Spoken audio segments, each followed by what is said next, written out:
કચ્છથી એક મહત્વના સમાચાર ભુજ નગરપાલિકાના હોદ્દેદારોના પણ નામની જાહેરાત થઈ ગઈ છે। ભુજ નગરપાલિકાના પ્રમુખ પદે શીતલભાઈ શાહની વરણી કરવામાં આવી છે। ઉપપ્રમુખ પદ બિંદિયા ઠક્કરને મળ્યું છે। કારોબારી ચેરમેન પદે કમલ ગઢવી તો શાસક પક્ષના નેતા તરીકે ધર્મેશ ગોરની વરણી થઈ છે અને દંડક તરીકે રૂપલબેન ચાવડાની વરણી કરવામાં આવી છે।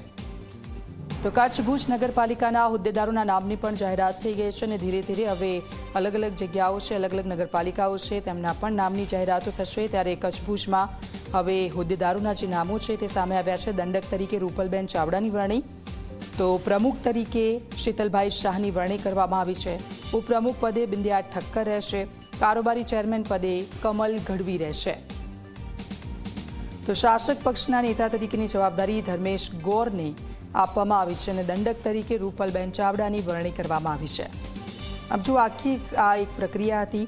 સ્થાનિક સ્વરાજ્યની ચૂંટણી જે પતી, નગરપાલિકાઓની ચૂંટણી પતી અને ત્યાર પછી જે પ્રમુખ, દંડક અને ઉપપ્રમુખનું પદ કોને મળશે તેને લઈને રાહ જોવાઈ રહી હતી। બોર્ડની મીટિંગો પણ પૂરી થઈ અને ત્યાર પછી જે નામો છે એ નામો સજેસ્ટ કરવામાં આવ્યા હતા અને નામો જ્યારે બહાર આવ્યા છે ત્યારે હવે જવાબદારી સોંપી દેવામાં આવી છે। શાસક પક્ષના નેતા તરીકે ધર્મેશ ગોરની વરણી થઈ છે અને દંડક તરીકે રૂપલબેન ચાવડાની વરણી થઈ છે।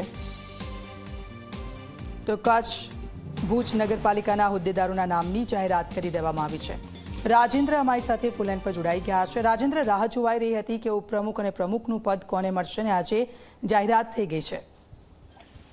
હેલો જી રાજેન્દ્ર।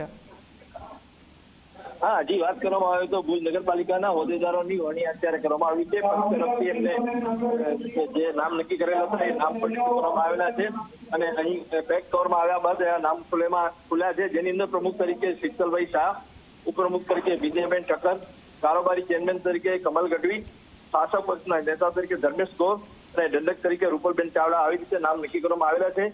હવે અત્યારના સંજોગોની અંદર અધિકારી કે જે એમના પાસે આ ઉમેદવારી પત્ર અત્યારે ભરાવાની કામગીરી ચાલુમાં છે। બિલકુલ, આભાર રાજેન્દ્ર, આપની પાસેથી અપડેટ્સ લેતા રહેશો।